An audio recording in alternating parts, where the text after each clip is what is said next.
Roma então diz: nós vamos dar para vocês do Brasil, a nível de Brasil, aquilo que daríamos para a Fraternidade São Pio X. Quer dizer, vamos criar uma administração apostólica ligada diretamente ao Papa, com independência do bispo local. Nós fizemos uma carta ao Santo Padre, pedindo a ele o nosso reconhecimento na plena comunhão com a Igreja. O Santo Padre, então, responde a Dom Licínio, naturalmente respondendo a nós, já no dia 25 de dezembro de 2001, e já dizendo que vai criar uma administração apostólica para nós, que vai ter como faculdade manter a missa na forma extraordinária. Na época se dizia na missa, no missal dito de São Pio V.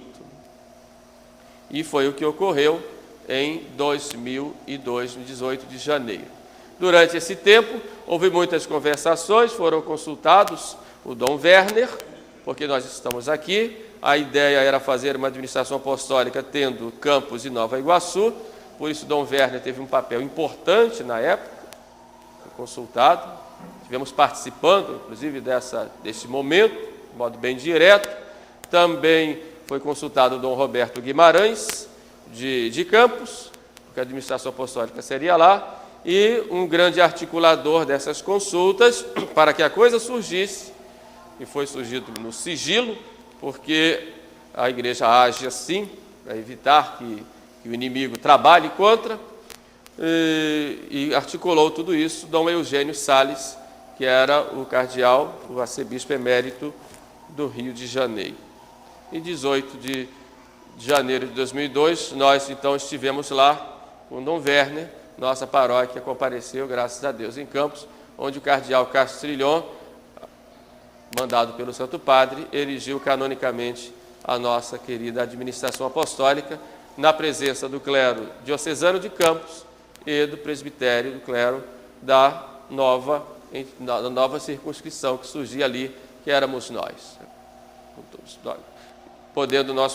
A administração apostólica é uma circunscrição como uma diocese, embora não seja uma diocese, canonicamente falando, mas se equipara a uma diocese, tem à frente um administrador apostólico que governa em nome do Santo Padre, de modo que está ligado diretamente ao Santo Padre, e podendo ter seminário, paróquias, associações de fiéis, institutos de vida consagrada, tribunal eclesiástico, tudo que pode ter uma diocese, tendo à frente esse administrador apostólico que governa, como disse, em nome do Santo Padre, o Papa.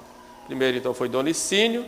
Como Dom Licínio estava enfermo, estava com câncer, ele pede a Roma um bispo coadjutor, e Roma, depois das consultas normais, nomeou Dom Fernando Rifan um bispo coadjutor, e com a morte de Dom Licínio, automaticamente Dom Fernando assume, porque era o bispo coadjutor de Dom Licínio.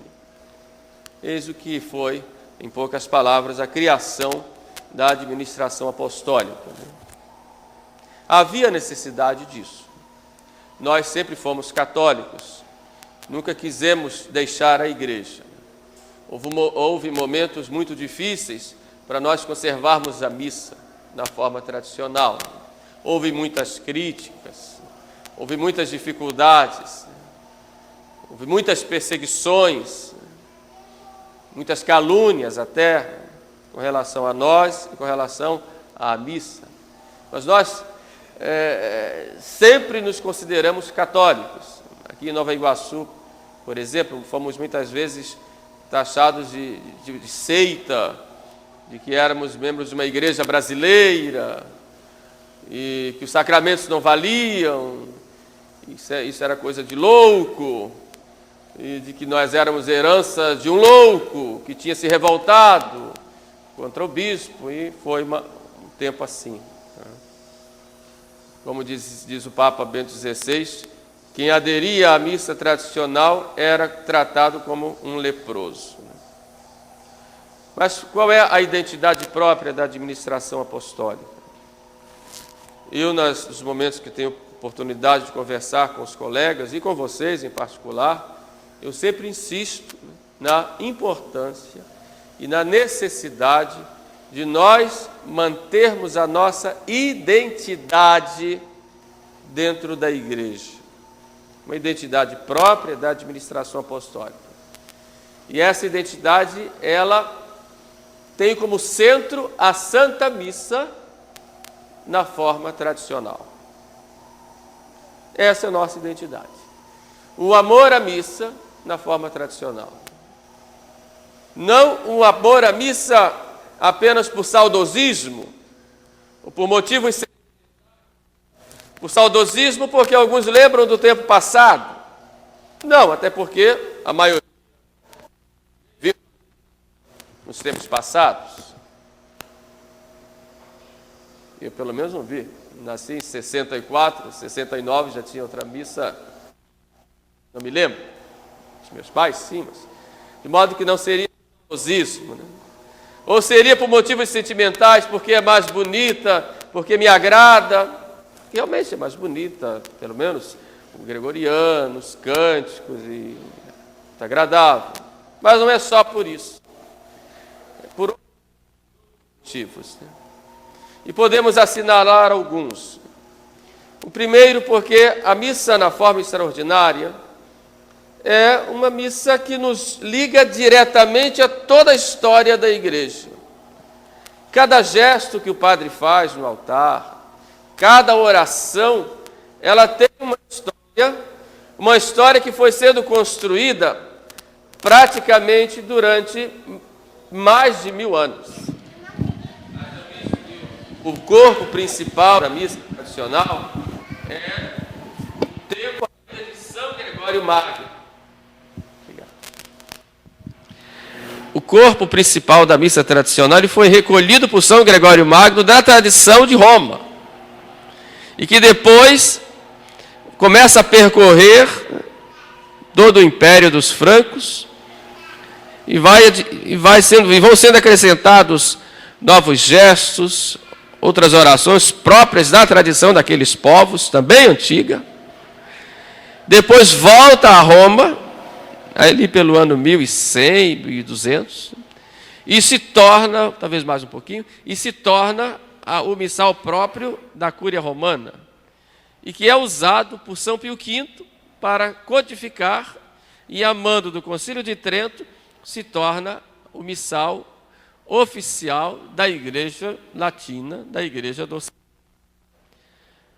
De modo que foi essa missa que certamente foi celebrada pelo Frei Henrique Soares de Coimbra, porque a missa foi espalhada tudo pelos franciscanos, em toda a Europa, em todas as missões onde eles iam.